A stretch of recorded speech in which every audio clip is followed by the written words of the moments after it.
taken upon arrival. Can I have a motion for the approval of the sanitary board minutes from February 11th of 2025? So moved. Second, is there any questions? All those in favor? Aye. Carried. Is there anybody here for petitions, communications, and public hearings? I'm not seeing anyone, so we'll move on to discussions and updates. Anthony? That's the first 6 on the agenda there.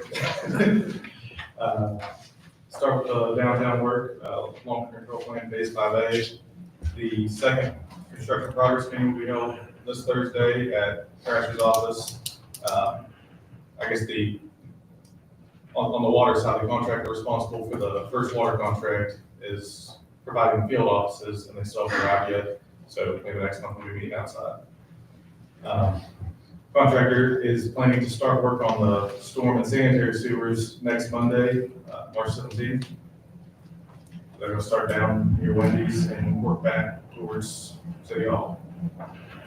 And I will be presenting the first pay application from the contractor today. They're on billing for stored materials and the mobilization fee, part of it. Is that the invoice that we have in the packet here? If it's in the packet, then yes. It should be for $293,000. Got it. and change. Yep. Can I ask a question? When they do this work, are both, I mean, is it going to be both lanes? Are they going to be detoured, or is there still going to be one lane of traffic? So we've had a couple meetings with DOH since everybody started digging, and they're going to be allowed to dig during the day if they only have to close one lane. So Okay. they would still have 2 travel lanes open down where it's 2-way traffic. Okay. And they keep one lane open for the one way. Okay. The gas company's already started digging. That kind of helped us some, because now DOH is going to let our contractor dig during the daytime, might improve production a little bit, to get in and out here a little faster. That's all I have for phase 5A, if there's any questions. Okay. Phase 5B, long-term control plan, as the work here with the plant withdrew. I had the CAD designer on the project come up in February, and we toured the plant, got a better understanding of the scope of work over there. He's probably around 40% done with the drawings. When we get to the 60% mark, we'll sit down through and go back through them, expecting them to be sometime next month. On the Westport co-op items, everything on the Army Corps funded portion has to go back to them April 15th so they can continue their reviews. We're planning to meet that deadline. And then on the other work, that's more situated over at Forward, we have to finalize the Route 19 sewer issue so we know exactly what we need to do there. And the Route 19 sewer stuff will go back to IGDC this week.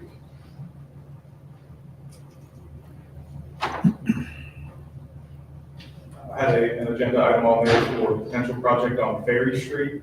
When we were doing our design and investigation work for the downtown sewer work, we found a sewer line that goes back under 2 of the garages of a beverage distributor, and they were getting a fail. Talking to Larry and want to try to give that one up as more of a priority. So on Thrasher's end, we submitted a CWS rep sheet, made DEP aware of the problem, get us in line for money if we decide to apply for some turn into a project. That's all we've done so far. Any idea of cost? I think it's going to be have to repair. Best fix everything would be to separate storm from the sanitary and lay new pipe down to the West Fork. So that would help with the MS4 too then? It would get more stormwater, yes, it would be more stormwater analysis. We're looking, I think, over $1 million to do that. It would be over $1 million. We put together a rough estimate and we were at $1.8 million. And that would, with the way the funding that DEP is currently set up, I think we get some or most of that funded through grant.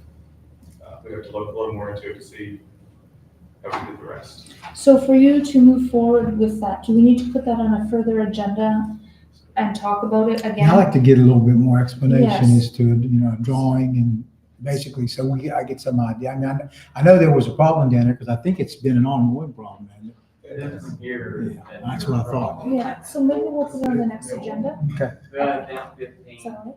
Oh, gotcha. Yeah.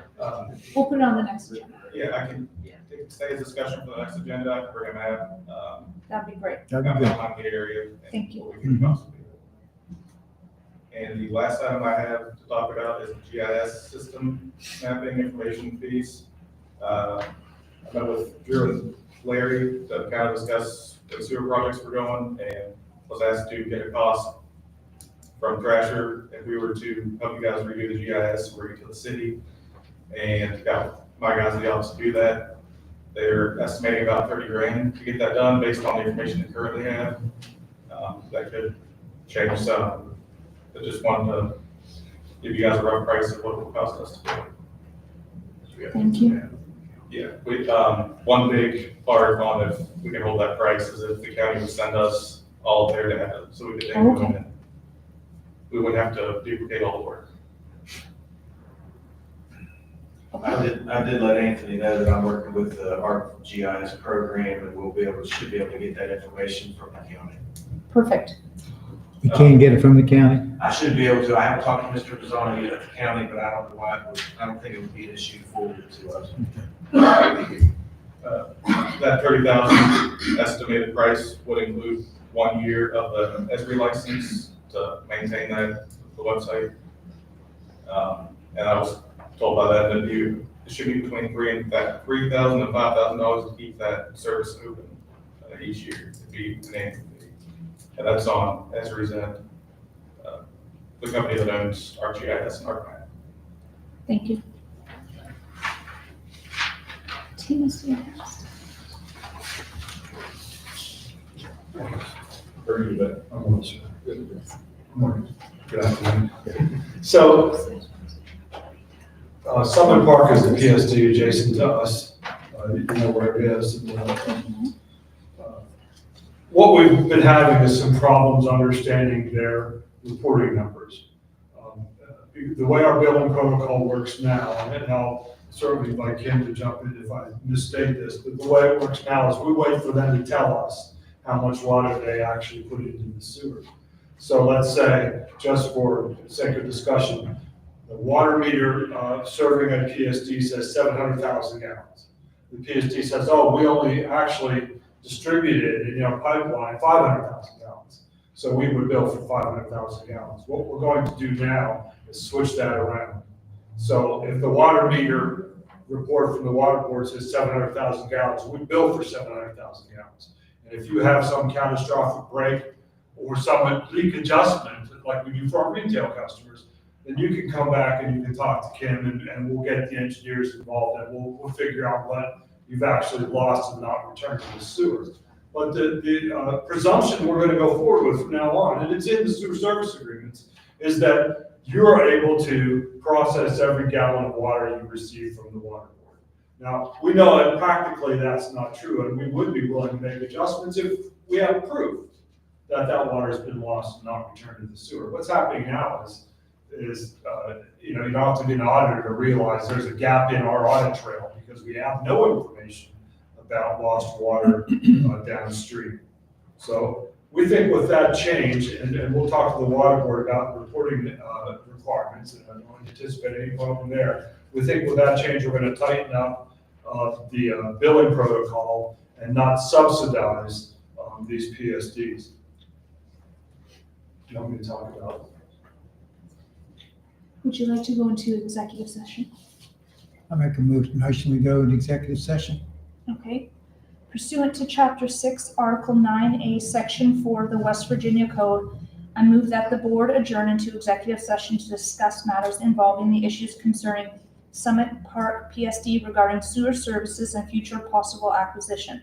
This investment of public funds or other matters involving competition which, if made public, might adversely affect the financial or other interests of the Clarksburg Sanitary Board, and that the following persons be present: Tiffany Fell, Chairman; Frank Ferrari, Board Member; Kim Caracos, Director of Finance; Drew Eddy, Superintendent; wastewater treatment plant, Larry Yoder's Public Works, James Demaria, Public Works, Tim Stranko, Sanitary Board Attorney, Jason Lade, City Engineer, Dan Farrell, Thrasher Group, Anthony Ergo, Thrasher Group, Will Hyman, Councilperson, Kelly Lanza, Recording Secretary. All those in favor? Second. Oh, Aye.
We will then go on to consideration.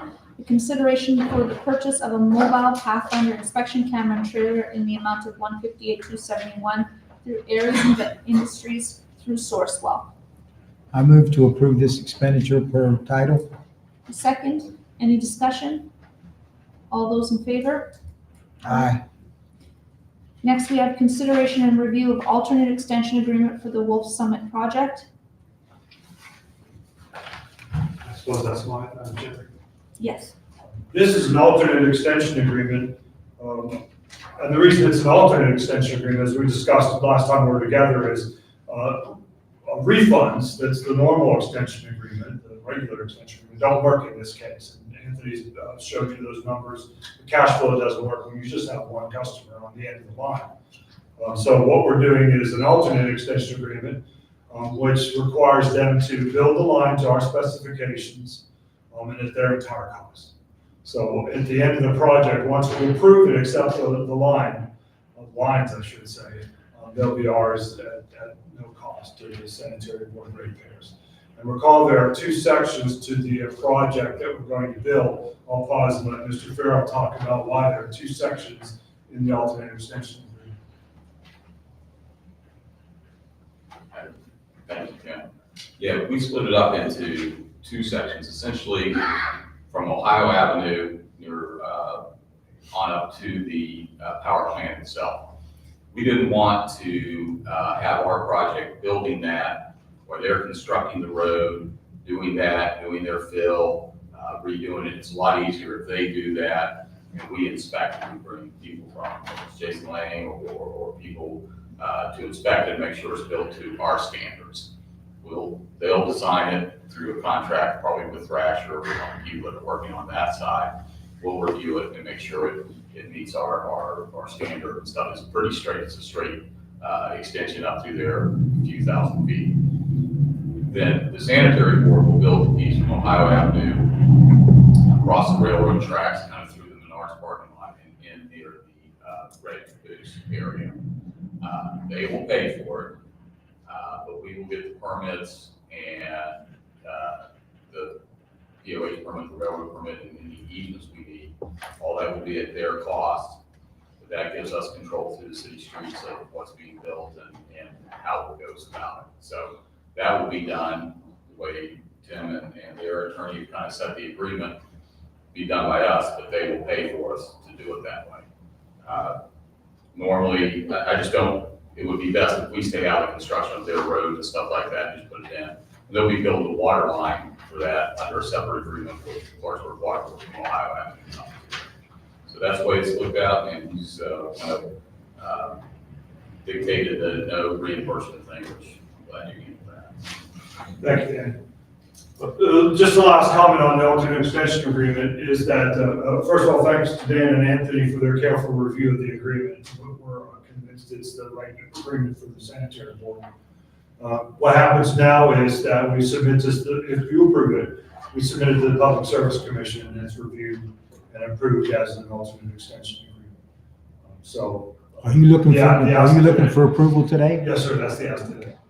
I make a motion that we approve the alternate sewer main extension agreement for the Wolf Summit, with Wolf Summit Energy LLC. A second. Any more discussion from all those in favor? Aye. Aye. Thank you, we'll submit that to the PSC. Thank you. Next is to pay application number 1 for the LTCP Phase 5A project. Madam Chairman, I make a motion that we approve pay application number 1 for Independent Enterprises Incorporated in the amount of $293,718.50. Thank you. I second. All those in favor? Aye. Aye. Carried. Next, we have the consideration of 3 new positions from the sanitary board, and I'd like to motion that we go into executive session. So move.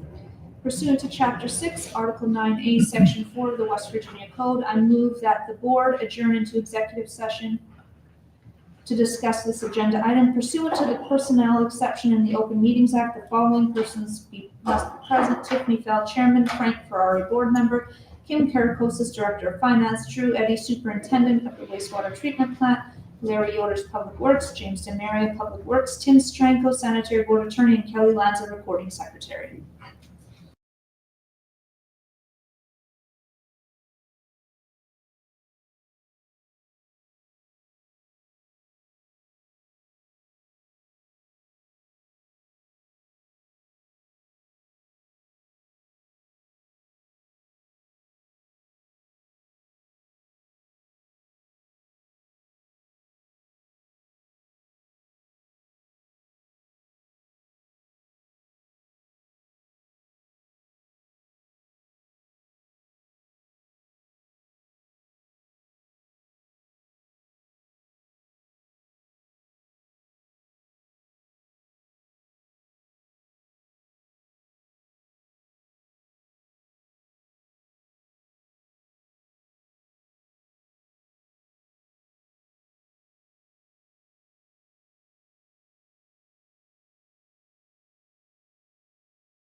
Motion to come out of executive session.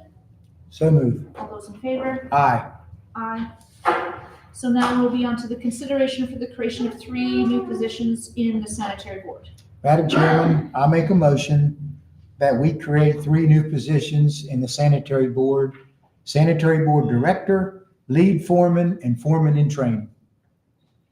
Any further discussion? I will second. All those in favor? Aye. Lastly, Kim, if you could do your financial report, that would be great. You have a balance of $762,000 in the revenue account and $727,000 in my account. Clearly, well, the revenues are just shy of 67% of where we should be, in the February, about 62%. But the expenditures are way down, only about 57%. We've got a copy of the summary for February. That's all I have. Thank you. No questions. Can I have a motion to adjourn? So move. Second, all those in favor? Aye. Aye, meeting adjourned.